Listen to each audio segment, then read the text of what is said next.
नमस्कार, जय हिंद। मैं मोहन पाठक और हम बात करेंगे मुंबई के इतिहास में पहली बार कुछ ऐसा हुआ है जो लोगों के सोच से परे है। हालांकि उम्मीद तो जताई जा रही थी, लेकिन बृहन मुंबई महानगर पालिका, जिसे हम बीएमसी कहते हैं, कि चुनाव का रिजल्ट आ चुका है और जिसमें एक ऐसी पार्टी को बहुमत मिल रहा है जो लोगों को ये समझने में अब बातें आ रही हैं कि जो एक एजेंडा होता है, अगर आप उस एजेंडे पर काम करेंगे तो उसका लाभ आपको लंबे समय तक मिलने वाला है। जैसा कि बीजेपी का हिंदुत्व वाला मामला, बीजेपी के महाराष्ट्र के मुख्यमंत्री देवेंद्र फडणवीस ने बीएमसी चुनाव में हिंदुत्व को पकड़े रखा और शिवसेना को ऐसा बताते हुए आगे बढ़े कि शिवसेना जो ठाकरे परिवार का शिवसेना है, वर्तमान समय में वो सिर्फ राजनीति कर रहा है और हिंदुत्व से कहीं दूर निकल चुका है।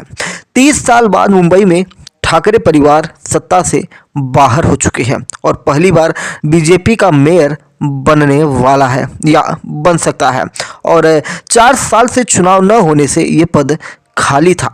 आपको बता दें कि मुंबई के इतिहास में पहली बार ये मेयर वाला मामला होने जा रहा है जो बीजेपी के पाले में जा सकता है।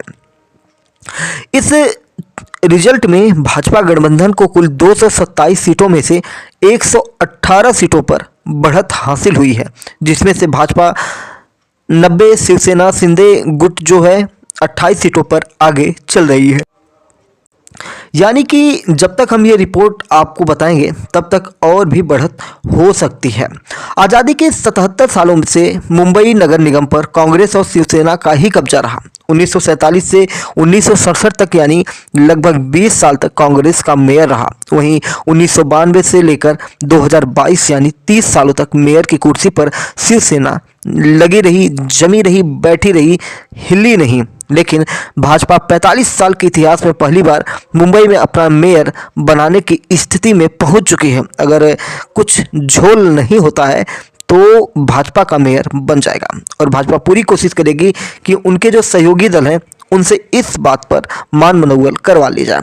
दरअसल 1980 में पार्टी के गठन के बाद भाजपा ने 1992 से 2017 तक मुंबई में शिवसेना को सपोर्ट दिया था। ये चीज़ आपको ध्यान रखना होगा कि 1980 से 1992 तक, ठीक है, लगभग 12 सालों तक, और फिर 1992 से 2017 तक हम बात करेंगे तो गठबंधन में रही। यानी कि 1980 में पार्टी का गठन हो चुका था और 12 सालों बाद 1992 से 2017 तक शिवसेना को सपोर्ट करती रही। 2017 आप समझ सकते हैं ना कि अभी कुछ वर्षों पहले। लेकिन कुछ ऐसा हुआ, आपने देखा कि मुख्यमंत्री की कुर्सी के लालच में किस प्रकार से पूरा मामला इधर का उधर हुआ और फिर शिवसेना कांग्रेस के साथ सरकार बना लेती है। और उसके बाद फिर क्या था,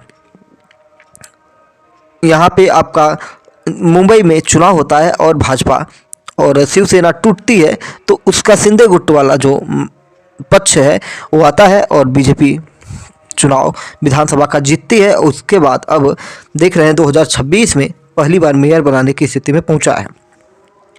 मुंबई के मेयर का पद संभालने वाली आखिरी शख्स शिवसेना की किशोरी पेडनेकर थी, जिन्होंने 22 नवंबर 2019 से 8 मार्च 2022 तक यह पद संभाला था। हालांकि तब शिवसेना में बंटवारा नहीं हुआ था, उसके बाद से यह पद खाली था। तब से बीएमसी के प्रशासन की जिम्मेदारी नगर आयुक्त संभाल रहे थे। आपको बता दें कि बीएमसी में अलग अलग वार्डों से चुनकर कुल 227 पार्षद आते हैं, जिन्हें मुंबई में नगर सेवक या फिर कारपोरेटर कहा जाता है। जिस पार्टी का बहुमत होता है उसी की मेयर पद की उम्मीदवारी में सबसे बड़ी दावेदारी होती है। नगर निकाय चुनाव में जीतकर आने वाले पार्षद ही मेयर का चुनाव करते हैं। मेयर का कार्यकाल 2.5 साल का होता है, वहीं पार्षद 5 साल के लिए चुने जाते हैं। एक मेयर का कार्यकाल पूरा होने के बाद दूसरे मेयर का चुनाव कर लिया जाता है। बीएमसी में मेयर और कमिश्नर 2 पद सबसे बड़े होते हैं। मेयर नगर निगम की बैठकों की अध्यक्षता करते हैं, शहर का औपचारिक प्रतिनिधित्व करते हैं, प्रस्तावों और बहसों पर चर्चा करते हैं। मतलब मेयर का काम ज़्यादातर औपचारिक और प्रतिनिधित्व तक सीमित होता है, जबकि असली प्रशासनिक और कार्यकारी जिम्मेदारी कमिश्नर के पास होती है। कमिश्नर शहर का रोजमर्रा प्रशासन चलाते हैं, बजट, शहर के इंफ्रास्ट्रक्चर प्रोजेक्ट्स और कर्मचारियों का कंट्रोल उनके हाथ में होता है।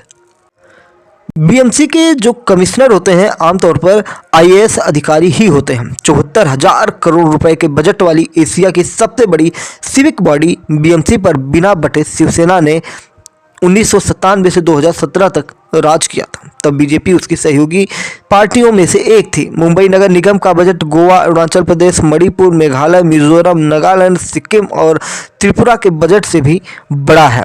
आपको बता दें कुछ बजट के बारे में, जैसे सिक्किम का बजट 16,000 करोड़ है, गोवा का बजट 28,162 करोड़ है, त्रिपुरा का बजट 31,412 करोड़ है, लेकिन बीएमसी का बजट जो है 74,000 करोड़ है, कई गुना ज़्यादा।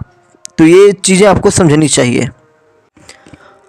देश में सबसे ज़्यादा समय तक शासन करने वाली पार्टी कांग्रेस की अगर हम बात करें तो कांग्रेस इस चुनाव में सबसे खराब प्रदर्शन करती हुई नज़र आ रही है। और अगर हम एक मोटा देखें तो जो चुनाव है उस चुनाव में कांग्रेस का कोई भी रोल दिखाई नहीं देता है।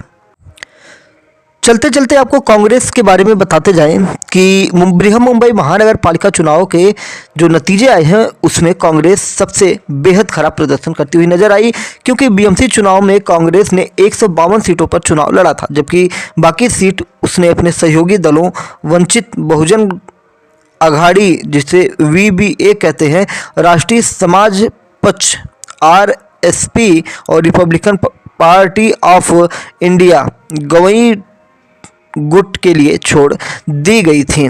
और हुआ क्या, कांग्रेस ने 2017 में बीएमसी के चुनाव में 31 सीटों पर दर्ज हासिल की थी, लेकिन इस बार 227 में से महज 20 सीटों पर बढ़त बनाती नजर आई है। मतगणना के रुझानों से संकेत मिलता है कि प्रकाश अंबेडकर के नेतृत्व वाली VBA, RSP और RPI के साथ गठबंधन से कांग्रेस को कोई फायदा नहीं हुआ। तो ये रही पूरी अपडेट जो अभी तक वहाँ पे हो रहा है। आपको बता दें कि कांग्रेस ने बीएमसी चुनाव में विपक्षी महाविकास अघाड़ी के घटकों शिवसेना और एनसीपी के साथ गठबंधन नहीं किया। कांग्रेस को डर था कि शिवसेना और राज ठाकरे के नेतृत्व वाली महाराष्ट्र नवनिर्माण सेना मनसे हाथ मिलाने से उसका उत्तर भारतीय और अल्पसंख्यक वोट बैंक उससे दूर जा सकता है। राजनीतिक विश्लेषकों का ये मानना था कि ऐसा लगता है कि कांग्रेस की रणनीति फेल हो चुकी है। आपको बता दें कि ये जो स्थितियां उत्पन्न हुई हैं, कहीं ना कहीं पूरे देश में कांग्रेस का जो स्तर है वो घटते चला जा रहे हैं और फिलहाल उनके मन की बातें वही लोग जाने। चैनल पर नहीं है तो एमपीएस हिंदी को सब्सक्राइब करके डेली करंट अफेयर्स और न्यूज एनालिसिस के लिए हमारे साथ जुड़ सकते हैं। जय नमस्कार, भारत माता की जय।